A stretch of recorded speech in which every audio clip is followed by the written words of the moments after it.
नमस्कार दोस्तों, हम लोग अध्ययन कर रहे थे अंतर्राष्ट्रीय संबंधों का और उसमें कुछ अध्ययन के उपागमों का अप्रोचेज का अध्ययन हम कर चुके थे। उन्हीं के एप्लीकेशन के रूप में एक और कंसेप्ट का आज हम अध्ययन कर रहे हैं, अंतर्राष्ट्रीय राजनीतिक अर्थव्यवस्था। चूंकि बात अर्थव्यवस्था की हो रही है और इससे पहले हम मार्क्सवाद को पढ़ चुके हैं अंतर्राष्ट्रीय संबंधों में, तो मार्क्सवाद, उदारवाद और आदर्शवाद, इन तीनों से संबंधित जो भी कंसेप्ट हैं, जो अंतर्राष्ट्रीय संगठन हैं, उनका हम अभी अध्ययन करेंगे पहले। उसके बाद जो कुछ अप्रोचेज बचती हैं उनके बारे में जानेंगे। तो आज हम पढ़ेंगे इंटरनेशनल पॉलिटिकल इकोनॉमी या अंतर्राष्ट्रीय राजनीतिक अर्थव्यवस्था।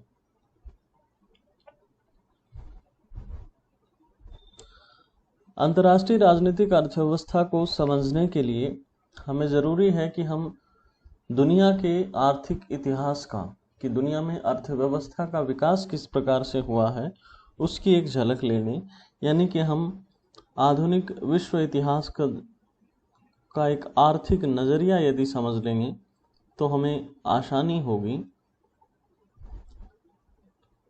अर्थव्यवस्था को समझने में।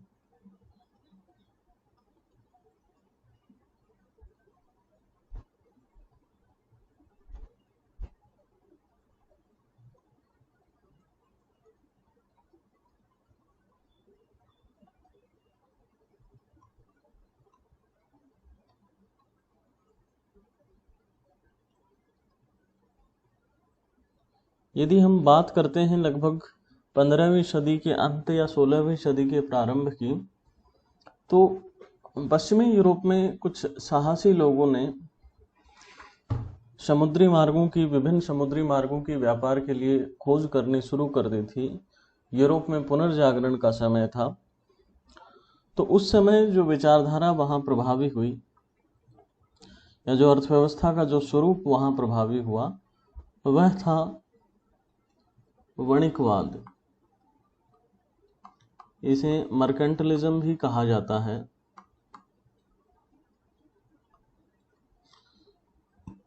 वणिकवाद में मुख्यतः ये लोग क्या करते थे, वस्तुओं का व्यापार करते थे दूसरे देशों के साथ समुद्री मार्ग से। जैसे भारत से मसाले, कपड़े इत्यादि, और उनके बदले में यूरोप से कुछ चीज़ें ला करके भारत में बेचते थे। यहाँ सबसे जो प्रमुख था वो राष्ट्र राज्य प्रमुख था, यानी कि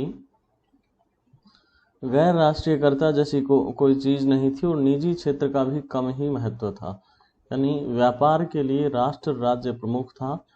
सभी प्रमुख गतिविधियां राष्ट्र की इजाज़त से ही होती थी और किसी भी व्यापार में राष्ट्रीय हित हमेशा प्राथमिक रहता था। यदि पुर्तगाल वासी व्यापार कर रहे हैं तो उनका सबसे बड़ा उद्देश्य होता था कि पुर्तगाल के हित सबसे पहले सुरक्षित करना, उसके बाद अपने व्यापार में लाभ कमाना। साथ साथ एक और प्रवृत्ति यहाँ देखी गई कि इन लोगों ने शक्तिशाली सेना के साथ जहाँ से ये लोग व्यापार करते थे वहाँ की अर्थव्यवस्था पर नियंत्रण बनाने की भी कोशिश की। पश्चिमी यूरोपीय देशों की नौसैनिक शक्ति काफ़ी मजबूत थी।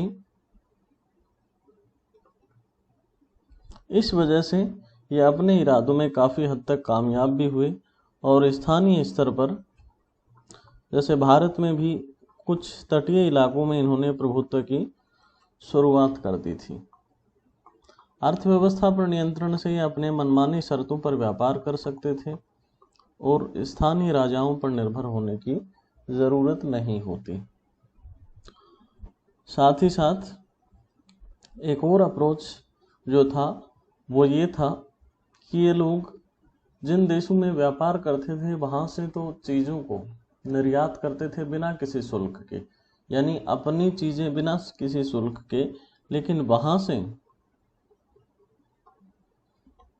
आने वाली चीज़ों को अधिक शुल्क देना पड़ता था। यानी एक तरीके से संरक्षणवादी रवैया अपनाया और आयात पर विभिन्न प्रकार के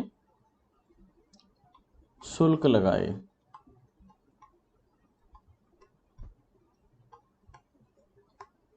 तो इससे वाणिज्यवादी देशों की अर्थव्यवस्था जो है मजबूत हुई और जिन देशों के साथ व्यापार कर रहे थे उनको व्यापार में घाटा उठाना पड़ा। ये वाणिज्यवाद की पहली प्रवृत्ति थी। यहाँ राष्ट्र राज्य प्रमुख थे और उपनिवेश बनाने की प्रवृत्ति भी धीरे धीरे आ गई थी। पहले व्यापार ठीक ठाक था, लेकिन बाद में संरक्षणवादी नीति भी औद्योगिक क्रांति के बाद इन देशों ने अपनाई।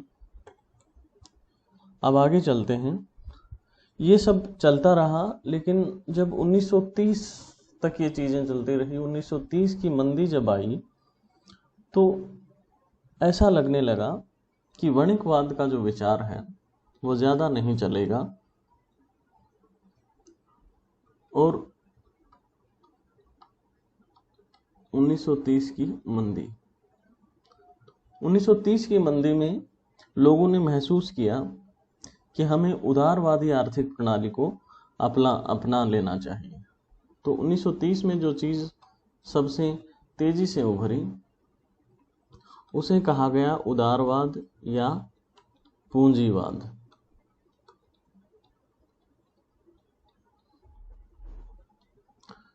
इसके प्रारंभिक विचारकों में किसका नाम आता है? तो इसके प्रारंभिक विचारकों में सबसे पहले नाम आता है एडम स्मिथ का। एडम स्मिथ मुक्त व्यापार के समर्थक थे और माल्थस का। ये दोनों पूंजीवाद के प्रारंभिक विचारक माने जाते हैं। इन लोगों ने जो विचार दिया उस विचार को कहा गया तुलनात्मक लाभ, रिलेटिव गेन।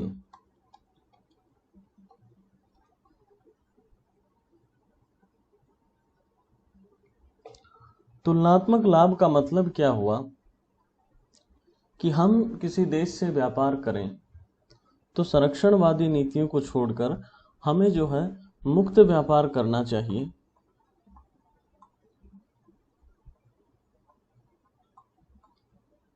मुक्त व्यापार के साथ साथ अर्थव्यवस्था को बाजार से जोड़ना चाहिए, यानी बाजारवादी अर्थव्यवस्था होनी चाहिए और उस पर राज्य का नियंत्रण नहीं रहना चाहिए। तुलनात्मक लाभ कुछ अन्य देशों से, जिन देशों में जो चीज़ें उत्कृष्टता से बनाई जाती हैं, जैसे मान लीजिए भारत किसी चीज़ में उत्कृष्ट उत्पादन करता है तो उस चीज़ को इंग्लैंड में बनाने की बजाय भारत से आयात किया जाए, और इंग्लैंड जिन चीज़ों में उत्कृष्ट है, जिन चीज़ों में सर्वश्रेष्ठ है, वो चीज़ें भारत को आयात की जाएं, तो इससे तुलनात्मक लाभ होगा इंग्लैंड को। और हर चीज में अपनी ऊर्जा नष्ट करने की जरूरत नहीं है। बाजार मनुष्य के व्यवहार के अनुरूप है, ऐसा इन विचारकों ने कहा। यानी बाजार जो है मनुष्य के व्यवहार के हिसाब से चलता है, और जब बाजार में प्रतियोगिता होगी, यानी हर कोई चीजें उत्कृष्ट बनाने की कोशिश करेगा, तो उस प्रतियोगिता से उत्कृष्टता आएगी, सर्वश्रेष्ठता आएगी, अच्छी चीज़ें, गुणवत्तापूर्ण चीज़ें लोगों को मिलेगी। और इन लोगों ने संरक्षणवाद का विरोध किया, यानी अर्थव्यवस्था को सीधे शब्दों में सभी के लिए खोलने की बात की। यहाँ इस चीज़ को समझना ज़रूरी है कि जो देश भले ही किसी भी काल में हो, जो देश प्रभावी होता है वह हमेशा मुक्त व्यापार की बात करता है, क्योंकि यह 1930 के दशक में भी जो यूरोपीय उपनिवेश थे वहाँ औद्योगिकरण इतना प्रभावी नहीं था। अधिकांश उत्पादों पर यूरोपीय देशों का ही कंट्रोल था। तो मुक्त अर्थव्यवस्था, बाजार अर्थव्यवस्था, इन सभी स्थितियों में यूरोप को ही लाभ होना था, क्योंकि उनके ही उत्पाद ज़्यादा उत्कृष्ट थे, उनके ही उत्पाद ज़्यादा प्रभावी थे। और संरक्षणवाद का ये विरोध कर रहे हैं, इससे भी इन्हीं को ज़्यादा फायदा होने वाला था, क्योंकि इन्हीं की चीज़ें उपनिवेशों के बाजार में ज़्यादा पहुंचने वाली थी। तो मूल रूप से देखा जाए तो यहाँ भी ये अपने ही हितों को साधने की कोशिश कर रहे हैं। लेकिन इसकी तरफ क्या हो रहा है कि रूस भी अपना एक मॉडल बढ़ा रहा था, जैसे साम्यवाद, या उसके बारे में भी हम बात करेंगे। अब चूंकि 1930 की मंदी आई, उदारवाद और पूंजीवाद में मुक्त व्यापार का समर्थन किया गया, और इन पूंजीवादी देशों का जो नेता था वो अमेरिका था। अब उदारवाद को आगे ले जाने के लिए, पूंजीवाद को आगे ले जाने के लिए एक सम्मेलन हुआ। उस सम्मेलन को कहा जाता है ब्रेटन वुड्स सम्मेलन।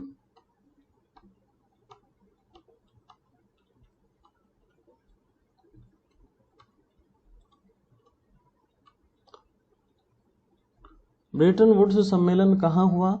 तो ये अमेरिका में एक हैम्पशायर नाम की जगह है। हैम्पशायर है अमेरिका में। हैम्पशायर अमेरिका में इसका आयोजन हुआ 1944 में। द्वितीय विश्व युद्ध का लगभग अंत होने वाला है, और इस सम्मेलन के बाद 3 संस्थाएं अस्तित्व में आई। एक पहली संस्था थी IMF, इंटरनेशनल मॉनेटरी फंड, एक IBRD, international bank for reconstruction and development, जिसे वर्ल्ड बैंक भी कहा जाता है, और एक संस्था थी गैट। इन तीनों को मिलाकर के कहा गया ब्रेटन वुड्स संस्थाएं।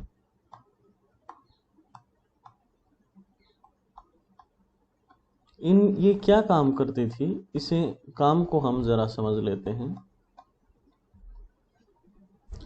ब्रेटन वुड्स संस्थाएं, सबसे पहले तो इन्होंने ये बताया कि हम जो मर्केंटलिज्म को अपना रहे थे और उस वजह से ही यह आर्थिक संकट आया है, तो इन्होंने सबसे पहले वणिकवाद का विरोध किया ताकि भविष्य में इस प्रकार के संकट की पुनरावृत्ति ना हो। राज्य पर अर्थव्यवस्था का नियंत्रण अस्वीकार किया और बाजार से जोड़ने की बात कही। ठीक है, इन संस्थाओं की नींव रखी गई। इन संस्थाओं को ब्रेटन वुड्स संस्थाएं कहा गया। यहां हम जानते हैं कि IMF क्या करता है। IMF एक ऐसा फंड है जो किसी भी देश को भुगतान संतुलन से निपटने के लिए ऋण देता है।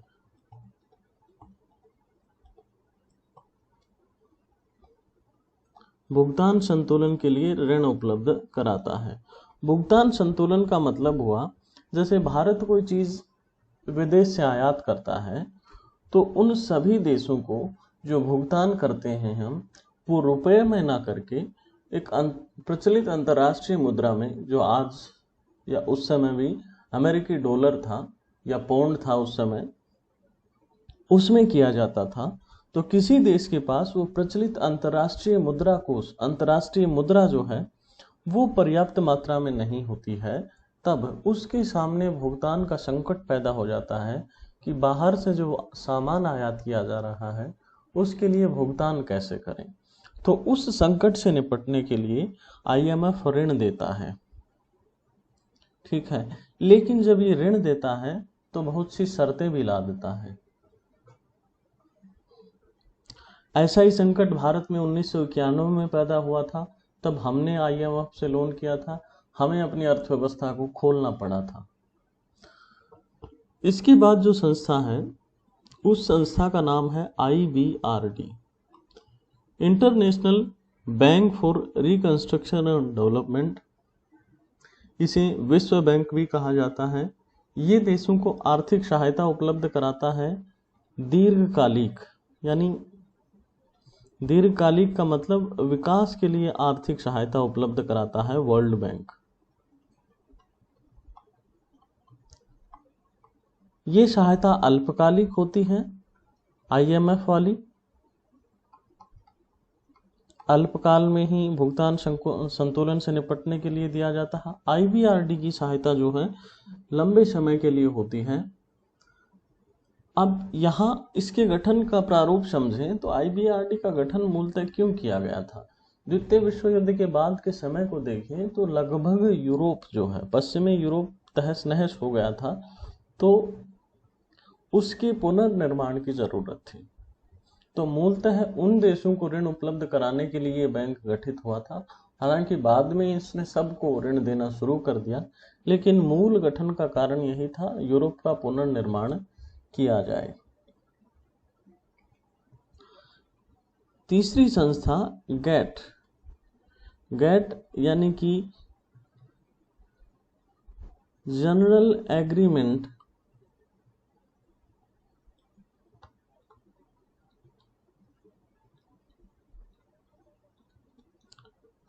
On trade and tariff.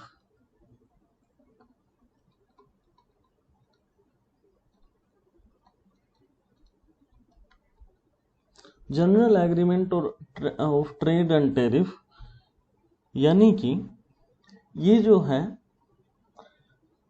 Gate के जरिए एक समझौते की बात की जाती है कि प्रशुल्कों पर और व्यापार पर एक सामान्य समझौता बना दिया जाए, ताकि इसके जरिए पहली बात प्रशुल्क यानी टैरिफ पर सभी देशों के मध्य समान व्यवहार हो, प्रशुल्क पर समान व्यवहार हो। यहां भी हम देखते हैं, अब चूंकि विकसित देशों का उत्पाद पर भी उतना ही कर लगेगा, विकासशील देशों के उत्पाद पर ही उतना कर लगेगा। विकसित देशों का जो उत्पाद होता था उसकी गुणवत्ता अच्छी होती थी, तो इन सभी संस्थाओं के जरिए कहीं न कहीं विकसित देशों की, पश्चिमी यूरोप और अमेरिका के उत्पादों को आगे बढ़ाने की कोशिश की गई। और दूसरी बात, प्रशुल्क पर समान व्यवहार, व्यापार भर भी समान व्यवहार। उपनिवेशों की आज़ादी शुरू हो चुकी है और आज़ाद उपनिवेशों से जहाँ की अर्थव्यवस्था डेवलप होना शुरू भी नहीं हुई है, वहाँ पर भी ये लोग विकसित देश समान व्यवहार की बात कर रहे हैं। तो कहीं न कहीं एक भेदभावपूर्ण ही है, क्योंकि हमारे पास तो वह आधार ही नहीं था कि हम समान स्तर पर प्रतियोगिता कर पाते विकसित देशों के साथ। लेकिन चूंकि ऐसा ही हुआ, यहाँ इन सभी संस्थाओं की, भले ही आईबीआरडी हो, आईएमएफ हो, गेट हो, इन सब की जो नींव रखी गई वो रखी थी अमेरिका ने। अब चूंकि उस समय शीत युद्ध का दौर था, तो अमेरिका के कारण यूएसएसआर और उसके जो सहयोगी थे वो इन संस्थाओं में शामिल नहीं थे। चाहे गैट हो, आईएमएफ हो या वर्ल्ड बैंक हो, इन तीनों में ये राष्ट्र शामिल नहीं थे। यहाँ अमेरिका ही क्योंकि सबसे बड़ा नेता था, तो यहाँ एक बात आती है, एक स्कॉलर हैं चार्ल्स किंडलबर्गर, चार्ल्स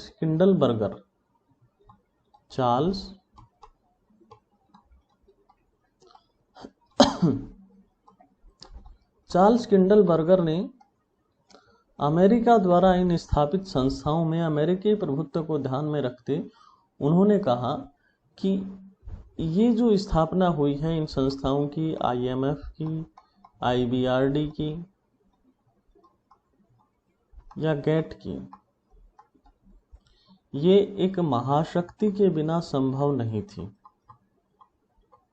और महाशक्ति कौन? महाशक्ति यानी अमेरिका। चार्ल्स किंडलबर्गर कह रहे हैं कि अमेरिका के बिना इन संस्थाओं की स्थापना संभव नहीं थी। क्यों नहीं थी? क्योंकि वो कह रहे हैं कि अमेरिका के आधिपत्य ने जो है स्थायित्व प्रदान किया, और इस सिद्धांत को उन्होंने आधिपत्यवादी स्थायित्व का सिद्धांत कहा। इंपॉर्टेंट टर्म है, आधिपत्यवादी स्थायित्व का सिद्धांत। किसने दिया था? किंडलबर्गर ने। इसके अनुसार ये क्या कहते हैं? ये कहते हैं कि वैश्विक संस्थाओं की अमेरिका की भूमिका रही और अमेरिका के बिना यह संभव नहीं था। अमेरिका ने दुनिया के नेता के रूप में, एक अगवा के रूप में और इन संस्थाओं की स्थापना करके स्थायित्व प्रदान करने का काम किया। और यदि अमेरिका नहीं होता तो ऐसा संभव नहीं था। इसी को एक और शब्द में भी व्यक्त किया जाता है, इसे कहा जाता है पैक्स अमेरिकाना। ये भी इंपॉर्टेंट टर्म है, कई बार पूछा जाता है। पैक्स अमेरिकाना का मतलब होता है अमेरिका द्वारा स्थापित शांति, पीस मेंटेन्ड बाय अमेरिका। तो ये भी आप ध्यान में रखिए। अब द्वितीय विश्व युद्ध के बाद अमेरिका ने न सिर्फ इस व्यवस्था का निर्माण किया, यानी अमेरिका क्या कर रहा है, अमेरिका ने इन आर्थिक संस्थाओं की स्थापना की, यानी कि वह एक तरफ दुनिया की आर्थिक व्यवस्था का निर्माण कर रहा है, दूसरी तरफ उसने यूएन की भी स्थापना की और यूएन के जरिए कहीं न कहीं ये राजनीतिक व्यवस्था का भी निर्माण कर रहा है।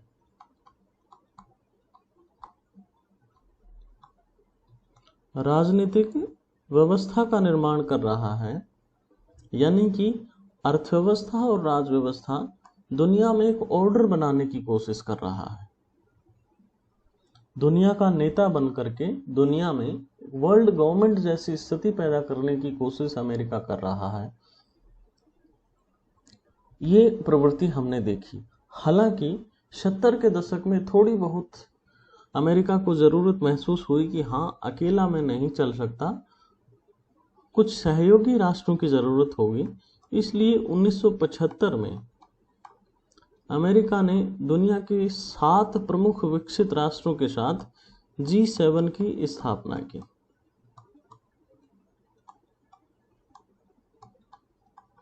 G7 में कौन कौन थे?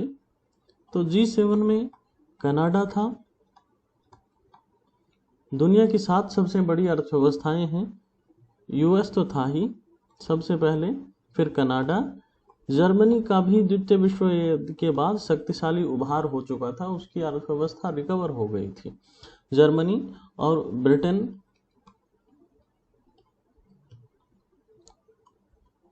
फ्रांस के बाद इटली और एशिया की शक्ति था जापान। यहाँ 3 नाम आप देख रहे हैं, जापान, इटली और जर्मनी। द्वितीय विश्व युद्ध में विनाश के बावजूद इन देशों ने अपनी जो अर्थव्यवस्था है उसको इतना डेवलप कर लिया था कि दुनिया के 7 विकसित देशों की सूची में शामिल हो गए थे। इस G7 में बाद में रूस को भी शामिल किया गया। हालांकि बाद में अभी कुछ सालों पहले उसको निकाल दिया गया अमेरिकी विरोध के चलते, जब उसने क्रीमिया पर कब्जा किया था। लेकिन मूल रूप से 7 ही देशों ने G7 की स्थापना की थी। आज भी वह G7 ही है। इसकी स्थापना क्यों की गई थी? तो दुनिया के जो वित्तीय मामले थे, वित्तीय मामलों पर एक विचार विमर्श के मंच के रूप में इसकी स्थापना की गई थी। क्योंकि ये दुनिया के नेता देश थे सारे के सारे, तो क्या दृष्टिकोण अपनाएं, उसके लिए इन्होंने जो है इस संस्था की स्थापना की थी, ताकि आपस में विचार विमर्श का हमें एक मंच मिल सके। क्योंकि इससे पहले अमेरिका अकेला ही सारे निर्णय लेता था, अब उसने जो है अपने सहयोगी राष्ट्रों को भी साथ लेने की सोची और G7 की स्थापना की। तो ये एक रवैया हुआ वणिकवाद से पूंजीवाद में प्रवर्तन का।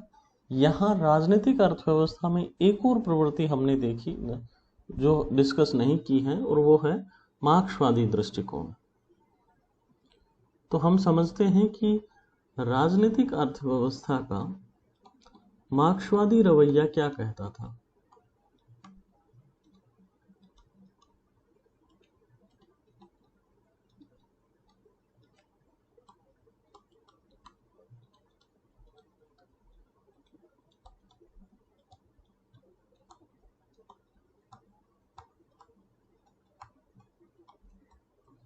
हमने पिछले सेक्शन में पढ़ा था मार्क्सवाद के बारे में कि अंतर्राष्ट्रीय संबंधों की मार्क्सवाद के जरिए हम किस प्रकार से व्याख्या कर सकते हैं। तो जो प्रमुख विचारक थे उनमें हमने नाम पढ़ा था, एक तो थे आंद्रे गुंदर फ्रेंक,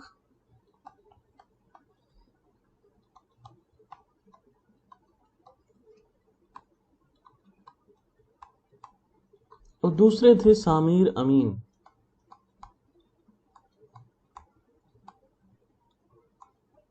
सामीर अमीन ये जो थे दक्षिणी अमेरिकी या लैटिन अमेरिकी विचारक थे, दक्षिणी अमेरिका से संबंध रखते थे, जिसे लैटिन अमेरिका भी कहा जाता है। और इन विचारकों ने पूंजीवाद को खारिज कर दिया। इन्होंने कहा कि पूंजीवाद सही विचारधारा नहीं है, इसमें विकासशील देशों का सिर्फ अहित हुआ है, विकासशील देशों को कोई भी लाभ प्राप्त नहीं हुआ है। इन्होंने कहा कि पूंजीवादी रवैया या पूंजीवाद के जरिए जो व्यवस्था स्थापित की गई है वो शोषणवादी है। आप दोबारा रिवीजन के लिए उस सेक्शन को एक बार देख लें। और ये विकासशील देशों के लिए प्रतिकूल है, भले ही वो अफ्रीकी राष्ट्र हों, दक्षिणी अमेरिकी राष्ट्र हों या एशियाई राष्ट्र हों भारत जैसे, उन सभी के लिए जो व्यापार की शर्तें हैं वो भारत के लिए या विभिन्न विकासशील देशों के लिए या लैटिन अमेरिकी राष्ट्रों के प्रतिकूल हैं। यहाँ हमने इनका कोर और पेरिफेरी का सिद्धांत पढ़ा था, एक बार आप दोबारा देख लें। और इसी संदर्भ में एक और रिपोर्ट भी आती है जिन्होंने इनकी बात को और ज़्यादा पुख्ता कर दिया था, वो थी अंकटाड की रिपोर्ट।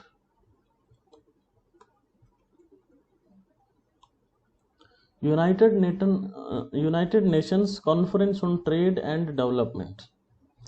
इसने बताया कि व्यापार जो है विकासशील देशों के पक्ष में नहीं है। व्यापार की शर्तें, चूंकि जब उपनिवेश स्वतंत्र होना शुरू हुए थे तो अमेरिका के नेतृत्व में पूंजीवादी देशों ने उनको ऋण देने के लिए ऑफर किया और विभिन्न प्रकार से कर्ज के जाल में फंसाने की कोशिश की। 1970 के आसपास इस व्यवस्था का जब अंकटाड के जरिए विश्लेषण किया गया तो पाया गया कि इससे विकासशील देशों का शोषण हुआ है और यह व्यवस्था विकासशील देशों के प्रतिकूल है। अब हमने देखा था कि विकसित देशों ने गठन किया था G7 का, उसकी एवज में विकासशील देशों ने जिसका गठन किया, जिसमें सारे विकासशील राष्ट्र थे G77 का। G77 में अधिकतर देश जो हम गुट निरपेक्ष आंदोलन में भी पढ़ते हैं वो काफ़ी देश शामिल थे, यानी जो देश नए नए स्वतंत्र हुए थे जिनकी अर्थव्यवस्था विकसित नहीं थी वो देश दबे कुचले राष्ट्र इसमें शामिल थे।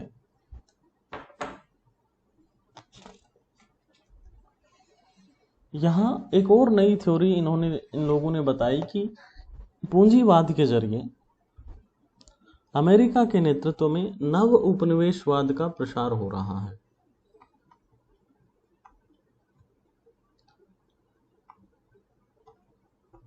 नव उपनिवेशवाद ये क्या है? पुराना जो उपनिवेशवाद था उसमें क्या था कि राजनीतिक नियंत्रण स्थापित किया जाता था। जैसे भारत पर इंग्लैंड का राजनीतिक नियंत्रण था, भारत की व्यवस्था या राजनीति का निर्धारण वहाँ इंग्लैंड की संसद करती थी, ब्रिटिश क्राउन करता था। ये जो नव उपनिवेशवाद है इसके जरिए राजनीतिक नियंत्रण तो स्थापित नहीं किया जाता, लेकिन देशों की आर्थिक स्वतंत्रता छीन ली जाती है। ये विचार भी मार्क्सवादी विचारकों ने ही दिया है। आर्थिक स्वतंत्रता किनके जरिए छीनी जाती है? तो IMF,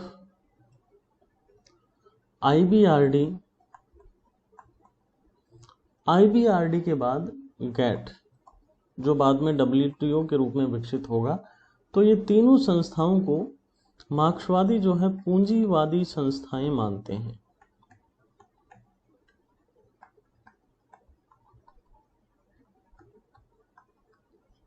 तीनों संस्थाओं को पूंजीवादी संस्थाएं मानते हैं।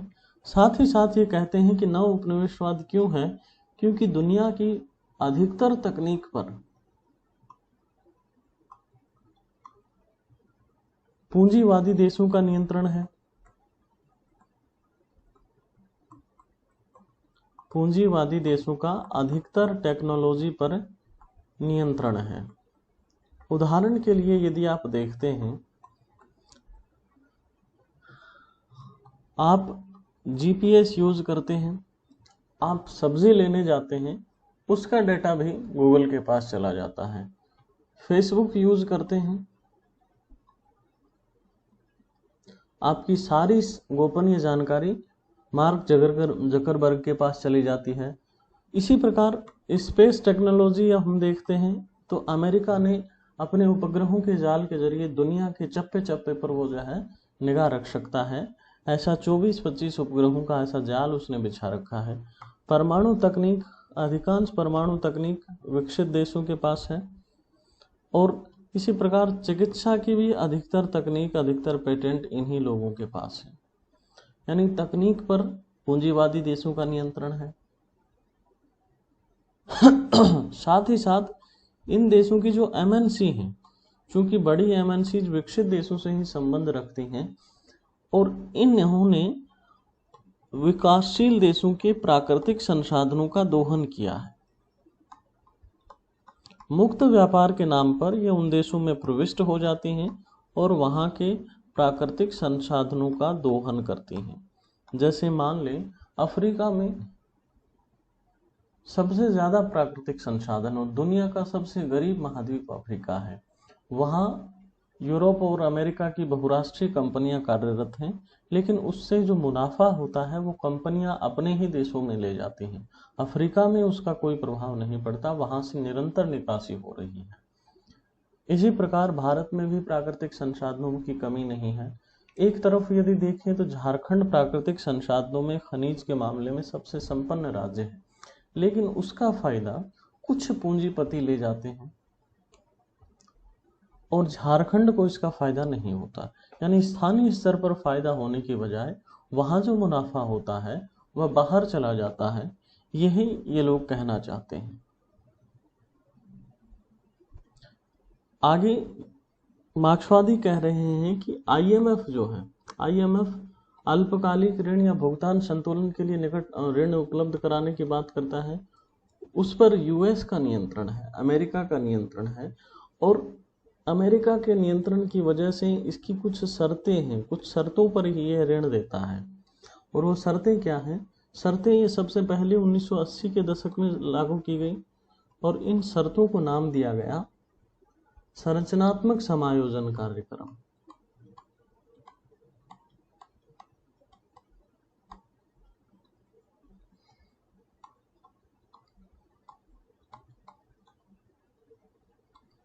संरचनात्मक समायोजन कार्यक्रम, structural adjustment programme, structural adjustment programme. तो इसके जरिए अमेरिका ने यह नीति अपनाई कि एलपीजी का ज़्यादा से ज़्यादा प्रमोशन किया जाए। एलपीजी यानी कि लिबरलाइजेशन, प्राइवेटाइजेशन और ग्लोबलाइजेशन, उदारीकरण, निजीकरण और वैश्वीकरण। उदारीकरण, निजीकरण और वैश्वीकरण के जरिए मौका मिलता है इन देशों की एमएनसीज को दूसरे देशों में घुसने का और मुक्त व्यापार करने का, बिना शुल्कों के व्यापार करने का या नाम मात्र के शुल्क के व्यापार करने का। और फिर एमएनसीज प्राकृतिक संसाधनों का दोहन शुरू कर देती हैं और विकासशील देशों से धन संपदा निचोड़ करके और विकसित देशों में ट्रांसफर कर दी जाती है। ऐसा ही रहा है। यही बात हमने 1991 में हमारे देश में भी देखी। 1991 में एक बड़ी घटना हुई थी, सोवियत संघ का विघटन हो गया था। हम आज तक, उससे पहले तक सोवियत संघ से मदद लेते आए थे, हमारे सामने संकट की कोई परिस्थिति उत्पन्न नहीं हुई थी। लेकिन एकाएक सोवियत संघ की अर्थव्यवस्था धराशायी हो गई और खुद सोवियत संघ अमेरिका के पास चला गया। तो हमारा भी मदद का सोर्स चला गया और हमारे देश में भुगतान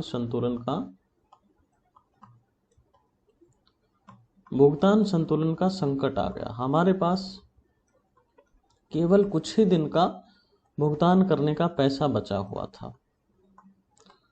इस अवस्था में हमने गुहार लगाई आईएमएफ के पास। तो आईएमएफ ने भारत पर शर्तें ला दी कि भारत को अपनी अर्थव्यवस्था को खोलना होगा। खोलना होगा का मतलब उससे पहले अर्थव्यवस्था के अधिकांश क्षेत्रों पर राज्य का नियंत्रण था, तो सबसे पहले निजी क्षेत्र को अनुमति देनी होगी और टैक्स वगैरह कम करने होंगे, यानी उदारीकरण करना होगा, बाजार पर आधारित व्यवस्था, और पूरी दुनिया के लिए खोलनी होगी, यानी वैश्वीकरण करना होगा। तो ये LPG, ठीक है, निजीकरण, उदारीकरण, वैश्वीकरण, ये 1991 से एक दौर शुरू होता है भारतीय अर्थव्यवस्था में। और उसका कारण यही था कि हमें भुगतान संतुलन के संकट से जूझना पड़ा और मजबूर होकर अपनी अर्थव्यवस्था पर को नियंत्रण से मुक्त करना पड़ा। अब इसी प्रकार गेट है। गेट में भी कहा जाता है कि सभी देशों के साथ समान व्यवहार होगा, लेकिन एक तरीके से देखा जाए, यदि एक व्यक्ति को मार पीट करके अच्छे तरीके से और एक हट्टे कट्टे व्यक्ति के सामने खड़ा किया जाए और कहा जाए कि आप दोनों अभी समान स्तर पर हो, दोनों जो है रेसलिंग करोगे, कुश्ती करोगे, तो स्पष्ट सी बात है कि जो हष्ट पुष्ट है वही जीतेगा। जिसको जो दबा कुचला हुआ है, जिसकी पहले से पिटाई हुई है, वो नहीं जीत पाएगा। तो यहाँ विकासशील देश इसी तर्क की दुहाई देते हैं। वो कहते हैं कि हमारा सदियों से शोषण होता आया है, यानी विकसित देशों ने हम सदियों से हमारा खून चूसा है, और अभी एकाएक स्वतंत्र करके और समान व्यवहार की बात कर रहे हैं। तो समान व्यवहार नहीं चाहिए, हमें जो है विशेष व्यवहार चाहिए। विशेष व्यवहार का मतलब विकासशील देशों को व्यापार को ज़्यादा तवज्जो देनी होगी, विकासशील देशों के उत्पादों को ज़्यादा तवज्जो देनी होगी बजाय विकसित राष्ट्रों के। समान व्यवहार मूलतः है इन्हीं विकसित देशों को ही की स्थिति ही मजबूत करता है, विकसित देशों की कंडीशन को मजबूत करता है। तो धीरे धीरे एक नई व्यवस्था की मांग उठने लगी और उस व्यवस्था को कहा गया नई अंतर्राष्ट्रीय व्यवस्था या नवीन अंतर्राष्ट्रीय व्यवस्था की मांग।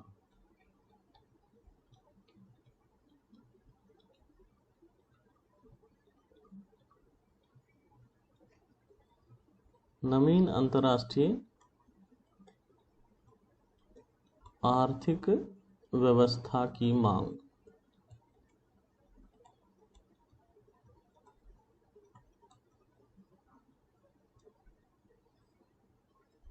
नवीन आर्थिक, इसे नियो भी कहा जाता है, in short new international economic order, neo. तो हमने देखा कि जो वर्तमान व्यवस्था है, वर्तमान व्यवस्था को कौन निर्धारित करता है?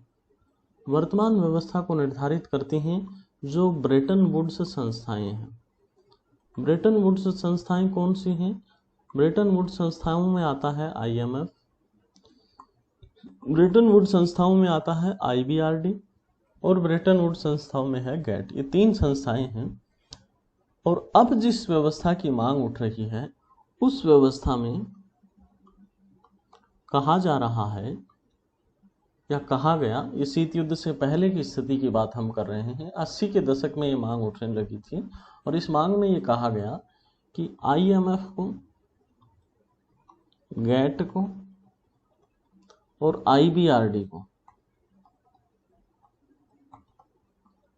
दोबारा गठित किया जाना चाहिए या पुनर्संरचित किया जाना चाहिए, दोबारा इसकी संरचना की जानी चाहिए। नियो का जो स्लोगन दिया गया, नियो का स्लोगन दिया गया कि ट्रेड नोट एड, यानी हमें सहायता मत दीजिए। विकासशील देशों ने कहा कि हमें सहायता मत दीजिए, हमें व्यापार में वरीयता दीजिए, ट्रेड कीजिए हमारे साथ, ना कि हमें सहायता दीजिए। और व्यापार में यदि मदद करेंगे, हमारे व्यापार को तवज्जो देंगे, तो हम भी आपके बराबर आने में सफल हो पाएंगे।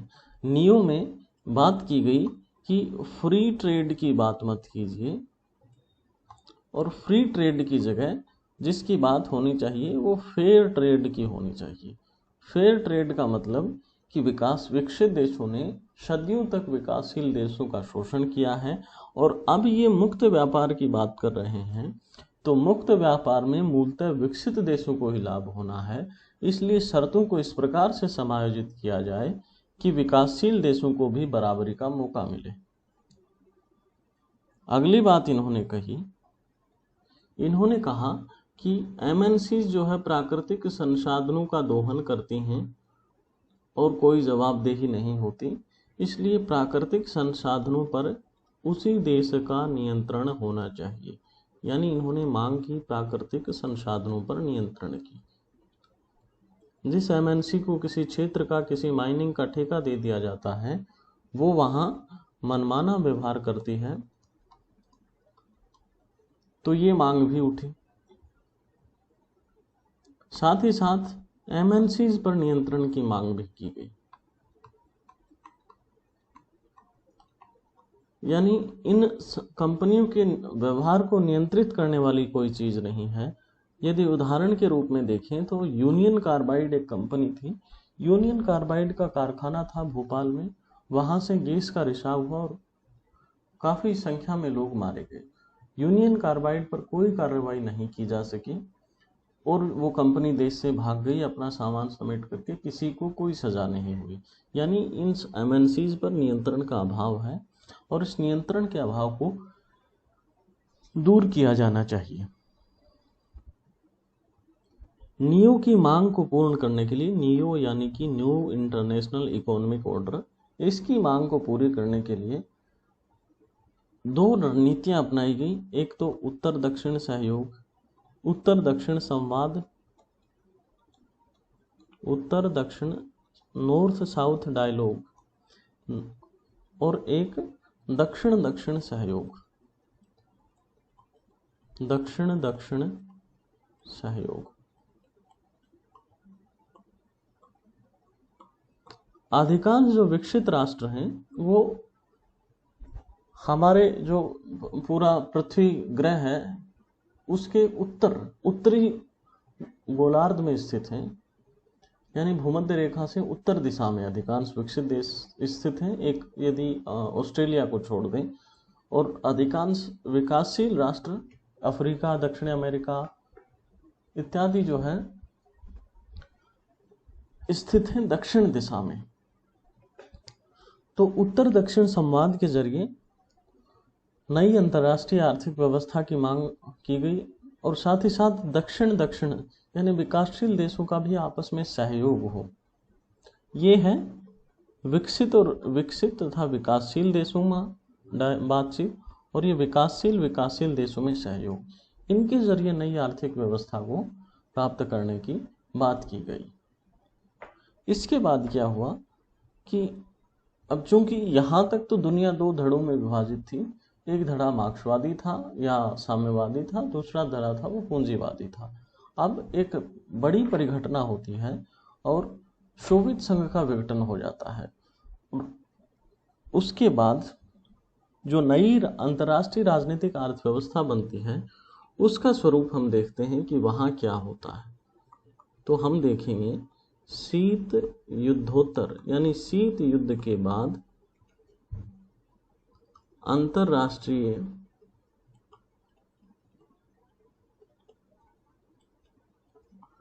राजनीतिक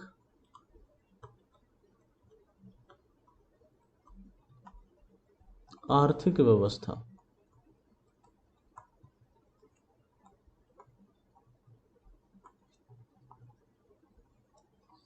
शीत युद्धोत्तर अंतर्राष्ट्रीय राजनीतिक अर्थव्यवस्था में जिसका दबदबा रहा वो हम कह सकते हैं कि न्यू लिबरल्स का, नव उदारवादियों का दबदबा बढ़ा।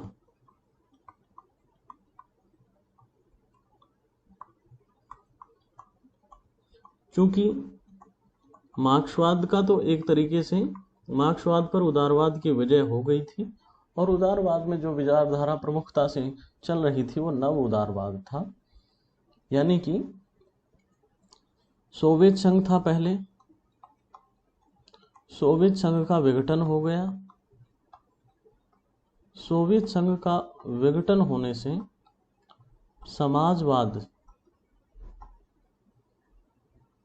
समाजवादी अर्थव्यवस्था का प्रभाव जो है समाप्त हो गया। इसके साथ ही समाजवाद भी समाप्त हो गया। विचारधारा में बना रहा लेकिन व्यवहार में समाजवाद जो है समाप्त हो गया। नव उदारवाद में जो ताकतें थी वो थी पूंजीवादी,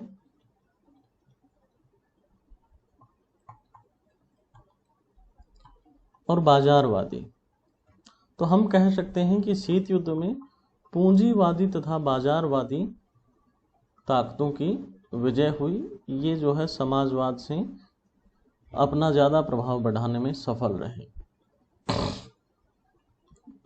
और पूंजीवादी बाजारवादी चूंकि पूरी दुनिया को एक बाजार मानते हैं, पूरी दुनिया में एक ही बाजार स्थापित करने की बात करते हैं, तो यहाँ एक स्कॉलर हैं, दो स्कॉलर हैं,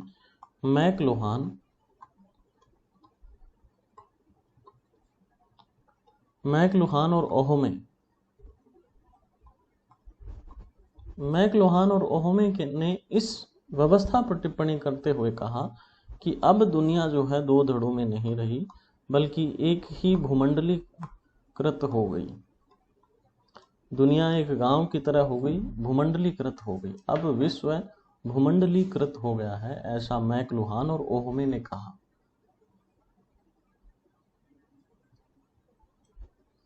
क्योंकि नव उदारवादी नीतियों का प्रभाव बढ़ गया, इसलिए नव उदारवादी बाजारवाद का प्रभाव बढ़ गया।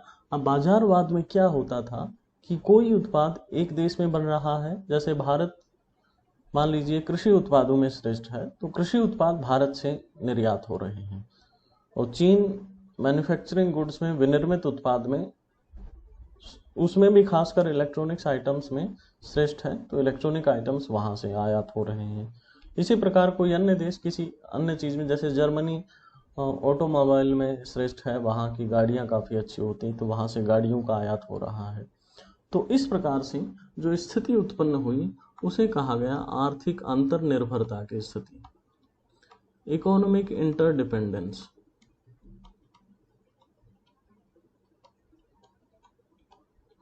आर्थिक अंतर्निर्भरता की स्थिति उत्पन्न हुई, और इससे अब चूंकि आर्थिक देश एक दूसरे पर ज़्यादा निर्भर थे, आर्थिक अंतर्निर्भरता में वृद्धि हुई, तो इसके साथ ही काफ़ी क्षेत्रीय संगठन भी बने। क्षेत्रीय संगठनों में ब्रिक्स कह सकते हैं, आसियान कह सकते हैं, यूरोपियन यूनियन कह सकते हैं, या जो भी अंतर्राष्ट्रीय संगठन अर्थव्यवस्था में सुधार के लिए बने हैं वो सभी। क्षेत्रीय संगठनों के साथ साथ एक और संस्था का निर्माण हुआ, WTO। WTO भी हमें पढ़ना है। WTO के जरिए मल्टीलेटरल ट्रेड या बहुपक्षीय व्यापार को बढ़ावा दिया गया। यानी ये संस्था बहुपक्षीय व्यापार, मुक्त व्यापार को प्रोत्साहित करती है। यहाँ इस अवस्था में फ्रांसिस फुकुयामा का एक कथन आता है,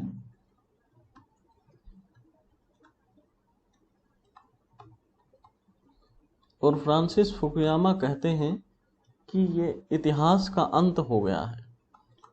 इतिहास के अंत की बात का मतलब उनका, फ्रांसिस फुकुयामा का यह मानना था कि इतिहास की व्याख्या जो है घटनाओं के आधार पर या तथ्यों के आधार पर या विचारधारा के आधार पर नहीं की जानी चाहिए, बल्कि तर्क और विज्ञान के आधार पर की जानी चाहिए। और यहाँ वो कह रहे हैं कि जो विचारधाराओं की लड़ाई चल रही थी, मार्क्सवाद वर्सेस पूंजीवाद की, उसमें मार्क्सवाद हार गया है, पूंजीवाद की निर्णायक विजय हो गई है और उदारवादी विचारधारा पूरी दुनिया में सर्वश्रेष्ठ विचारधारा के रूप में स्थापित हो गई है। ये उनका आशय था इतिहास के अंत से। यानी एकमात्र जो उपयोगी विचारधारा है वो पूंजीवाद ही है। लेकिन चूंकि शीत युद्ध का अंत हुआ, उस समय परिस्थितियां पक्ष में थी पूंजीवाद के, फिर कुछ संकट भी इसमें आने शुरू हो गए। तो क्या क्या संकट आए उसे हम देखते हैं। यानी हम बात करेंगे पूंजीवादी अर्थव्यवस्था में संकट।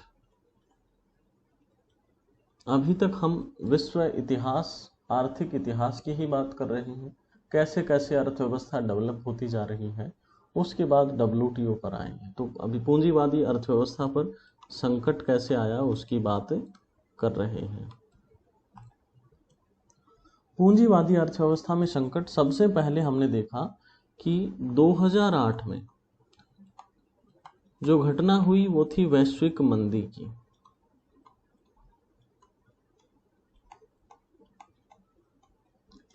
इसमें सबसे ज्यादा संकट आया अमेरिका पर, और यूरोपियन यूनियन के जो देश थे वो आर्थिक संकट के परिणाम हो गए।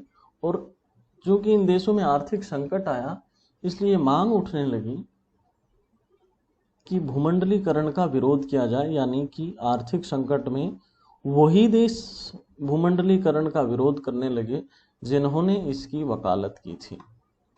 जिन देशों ने इसको लागू किया था वहीं इसका विरोध होना शुरू हो गया। फिर अमेरिका में ट्रंप आते हैं, तो पूंजीवादी अर्थव्यवस्था पर संकट की अगली कड़ी को हम ट्रंप के कार्यकाल में देख सकते हैं। अमेरिका जो नीति अपना रहा है, संरक्षणवाद की नीति। इन्होंने चीन के साथ व्यापार युद्ध चल रहा है और बहुत से अन्य देश, चाहे वो यूरोप के देश हो या भारत हो, अमेरिका कहीं न कहीं दूसरे देशों के उत्पादों को हतोत्साहित करने की कोशिश कर रहा है। यदि भारत को देखें तो जो द्विपक्षीय व्यापार है अमेरिका के साथ, उसमें हमेशा भारत फायदे में रहा है। तो अमेरिका ने भारत से कई रियायतें छीनी हैं, जैसे प्रेफरेंशियल ट्रेड, भारत को व्यापार में कुछ रियायतें थीं, वो जो सहायता दी जाती थी वो इन्होंने छीन ली। यूरोपीय देशों को भी जो है कुछ इस प्रकार की नीतियों का सामना करना पड़ा। तो ये भी एक इसी संकट के रूप में देखा जा रहा है कि दुनिया जो है पूंजीवाद के बाद अब जो है पुनः संरक्षणवाद की ओर मुड़ रही है। इसी प्रकार एक प्रकार की घटना हुई ब्रेग्जिट। इसके जरिए ब्रिटेन जो है EU से निकल गया, यूरोपियन यूनियन से निकल गया, और इंग्लैंड तथा यूरोप में गहरी समस्या उत्पन्न हो गई। यानी कि खुद पूंजीवादी राष्ट्रों में अब खुद में सहयोग नहीं रहा, तो दुनिया में कहीं न कहीं ये सुगबुगाहट शुरू हुई कि अब पूंजीवाद का अंत होने वाला है। साथ ही साथ हमने देखा था कि अमेरिका ने स्थापना की थी G7 की, दुनिया के 7 विकसित राष्ट्र। अब 2008 के बाद क्या हुआ कि G7 के साथ साथ G20 की जो प्राथमिकता है वो ज़्यादा बढ़ गई। G20 में भारत, ब्राज़ील जैसे जो विकासशील देश हैं, चीन इत्यादि जो बड़े विकासशील देश हैं वो सभी शामिल हैं। यानी दुनिया की 20 सबसे बड़ी अर्थव्यवस्थाएं इसमें शामिल हैं, उसको प्राथमिकता मिल रही है। अब इसका प्रभाव क्या हो रहा है? G20 के प्रभाव का मतलब कि ये कहीं न कहीं साउथ का उभार है। दक्षिण जब हम कहते हैं अर्थव्यवस्था में, दक्षिण का मतलब होता है नव स्वतंत्र राष्ट्र जो उपनिवेशवाद से मुक्त हुए हैं और विकासशील राष्ट्र। तो दक्षिण का प्रभाव बढ़ रहा है। भारत, चीन और ब्राज़ील, अर्जेंटीना इस प्रकार के देशों का प्रभाव बढ़ रहा है। साथ ही साथ उत्तर दक्षिण सहयोग बढ़ रहा है।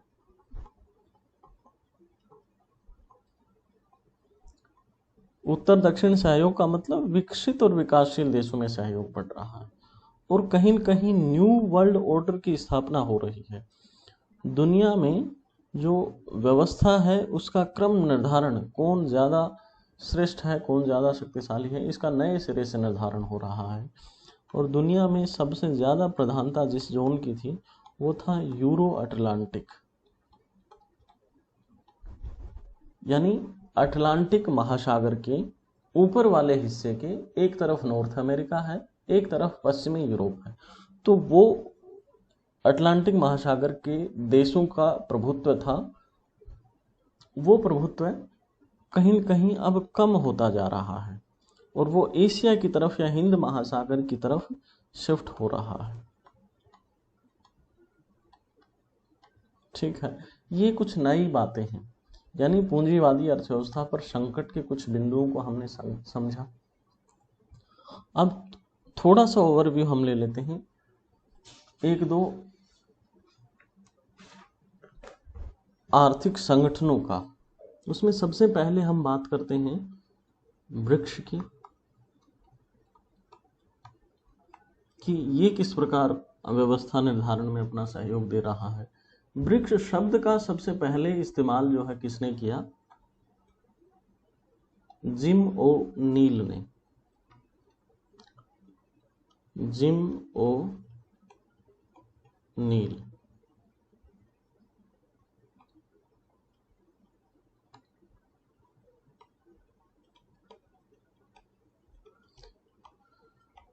ब्रिक्स में शामिल कौन कौन है?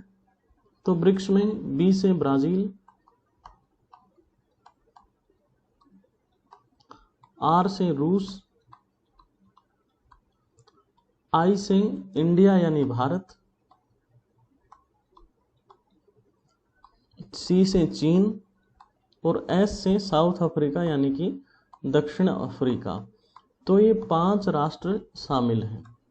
ठीक है, अब इन पांचों में यदि हम देखें तो यदि रूस को छोड़ दें तो ब्राजील हो, भारत हो, चीन हो या दक्षिण अफ्रीका, ये सभी विकासशील देश हैं।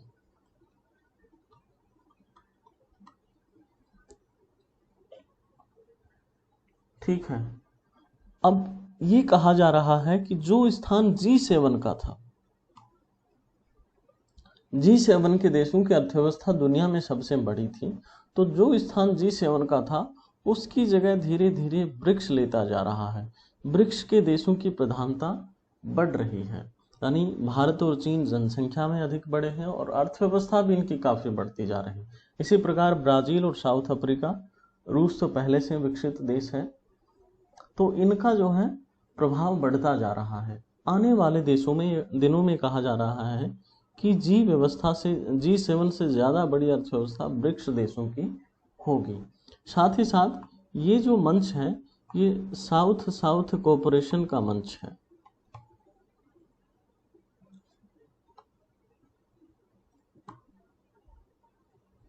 दक्षिण दक्षिण सहयोग यानी विकासशील देशों के आपस में सहयोग, ये भारत, चीन, दक्षिण अफ्रीका, ब्राजील खुद विकासशील होने के साथ साथ विकासशील देशों के नेता भी हैं।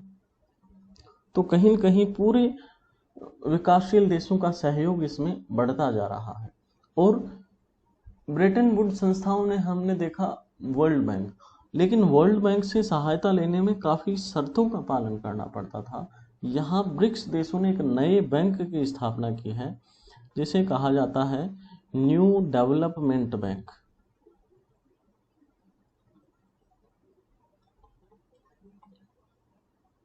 तो न्यू डेवलपमेंट बैंक कहीं न कहीं वर्ल्ड बैंक को प्रतिस्थापित करने की कोशिश कर रहा है। ये ऋण देता है विकासशील देशों को, एक तो आधारभूत संरचना के लिए, इंफ्रास्ट्रक्चर के लिए, आधारभूत संरचना के लिए ऋण देता है। साथ ही साथ इसकी जो व्यवस्था है उसमें सभी को बराबर मत दिया गया है, यानी ऐसा नहीं है कि जो देश ज़्यादा योगदान देगा बैंक में उसको अधिक मत दिया जाएगा, उसका प्रभाव ज़्यादा रहेगा, ऐसा नहीं है। सभी देशों को एक ही बराबर जो है वोटिंग राइट्स दिए गए हैं। और इन्हीं देशों के प्रभाव का एक और बैंक भी स्थापित हुआ है जिसे कहा गया है AIIB, यानी कि एशियाई इंफ्रास्ट्रक्चर इन्वेस्टमेंट बैंक, एशियाई आधारभूत संरचना निवेश बैंक। चीन के नेतृत्व में इसकी स्थापना की गई है। चीन के वैश्विक उभार को ये दर्शाता है। ठीक है, तो कहीं न कहीं हम देख रहे हैं कि ब्रिक्स के जरिए विकासशील देश विकसित देशों पर अधिक प्राथमिकता पाने की कोशिश में लगे हुए हैं और विश्व व्यवस्था का, वर्ल्ड ऑर्डर का एक नए सिरे से निर्धारण यहाँ हो रहा है। ठीक है, अब अगला एक संगठन जो पीछे भी चर्चा में था, RCEP, regional comprehensive economic partnership, क्षेत्रीय व्यापक आर्थिक सहयोग। यहाँ एक प्रवृत्ति हम देखते हैं। हमने बात की पूंजीवाद के अंत की, पूंजीवादी अर्थव्यवस्था में किस प्रकार संकट आया और उसमें अमेरिका के सामने संकट, यूरोपियन देश के सामने संकट, इन सब की बात की। लेकिन चूंकि उन देशों के सामने संकट है, यहाँ एक और प्रवृत्ति उभर कर आ रही है कि RCEP जैसे संगठन का निर्माण हो रहा है और RCEP चूंकि मुक्त व्यापार को प्रोत्साहन दे रहा है और ये संगठन भी पूंजीवाद पर आधारित ही संगठन है, बाजार पर आधारित संगठन है, बाजारवाद को प्रोत्साहन देने वाला संगठन है। इसलिए ये कहना कि अब पूंजीवाद संकट हो ग्रस्त हो गया, भूमंडलीकरण भी इससे प्रोत्साहित हो गया, भूमंडलीकरण संकट में आ गया, ये सभी बातें बेमानी हैं।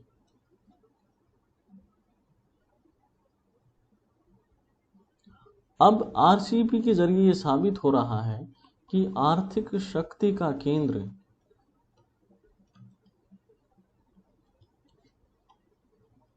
यूरोप की जगह एशिया में शिफ्ट हो रहा है।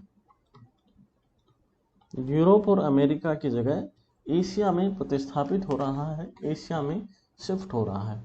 RCEP के सदस्य देशों की यदि हम बात करते हैं तो इसमें कौन कौन है? 10 देश हैं आसियान के, 10 आसियान देश हैं। साथ साथ इसमें शामिल है चीन, भारत ने शामिल होने से इनकार कर दिया था, जापान, दक्षिणी कोरिया, ऑस्ट्रेलिया और न्यूजीलैंड। तो हम देख रहे हैं कि एशियाई देशों की प्रधानता है और उन्हीं में मुक्त व्यापार के लिए समझौता हुआ है। अभी भारत ने इनकार कर दिया है, लेकिन भविष्य में संभव है कि भारत भी इसमें शामिल हो जाए। तो इसको हम देखते हैं तो दुनिया कहीं न कहीं एशिया केंद्रित होती हुई दिखाई दे रही है। तो ये बहुत ही संयोग का विषय है कि अमेरिका, जहां ब्रेटन वुड्स संस्थाओं में भले ही वो वर्ल्ड बैंक हो, IMF हो, WTO हो, इन सब में संरक्षणवादी प्रोटेक्शनिस्ट अप्रोच का पालन कर रहा है, वहीं चीन जो बात कर रहा है वो मुक्त व्यापार की बात कर रहा है। हमने आपको बताया था कि जिस देश का दबदबा होता है, जिस देश की व्यवस्था का दबदबा होता है, वही मुक्त व्यापार की बात करता है। अभी मैन्युफैक्चरिंग में चीन का दबदबा है अमेरिका के बजाय, इसलिए चीन मुक्त व्यापार की बात कर रहा है, अमेरिका संरक्षणवाद की नीति अपना रहा है। ठीक, यहाँ चार्ल्स किंडलबर्ग ने, हमने देखा था, चार्ल्स किंडलबर्ग ने कहा कि दुनिया जो है क्या हो गई है। चार्ल्स किंडलबर्ग ने कहा था कि अमेरिका के नेतृत्व में दुनिया में आधिपत्यवादी स्थायित्व जो है बना है, और आधिपत्यवादी स्थायित्व का सिद्धांत उन्होंने दिया था। वो बात कहीं न कहीं दोबारा साबित हो रही है और चीन के नेतृत्व में विश्व व्यवस्था का निर्माण हम होता हुआ देख रहे हैं। चीन की इसमें बड़ी भूमिका है, भारत भी एक अपनी भूमिका निभा रहा है, लेकिन चूंकि चीन अधिक प्रभावशाली है, इसलिए चीन के नेतृत्व में हम कह रहे हैं कि दुनिया जो है एक अलग दूसरी महाशक्ति को अनुभव कर रही है और चीन वह भूमिका निभा रहा है। यानी मोटे तौर पर सार रूप में हम कहें तो एक तरफ संकट आया है पूंजीवाद पर, वह ठीक है, लेकिन इसकी दूसरी तरफ RCEP जैसे संगठन बन रहे हैं, ब्रिक्स में सहयोग बढ़ रहा है। तो हम ये कह दें कि पूंजीवाद पर संकट आ गया है, पूंजीवाद खत्म हो जाएगा, ऐसा नहीं है। हाँ, इतना जरूर है कि आर्थिक शक्ति का केंद्र यूरोप से एशिया की तरफ जो है शिफ्ट होने लगा है। यूरो अटलांटिक जोन का महत्व कहीं न कहीं कम होता जा रहा है। ये एक इतिहास की बात हुई, व्यवस्था विकास की बात हुई। इसके बाद हम अगले लेक्चर में WTO पढ़ेंगे कि WTO की नीतियां किस प्रकार की हैं, क्या है WTO। तो आज की क्लास यहीं तक। बहुत बहुत धन्यवाद। अगले वीडियो में हम दोबारा बात करते हैं।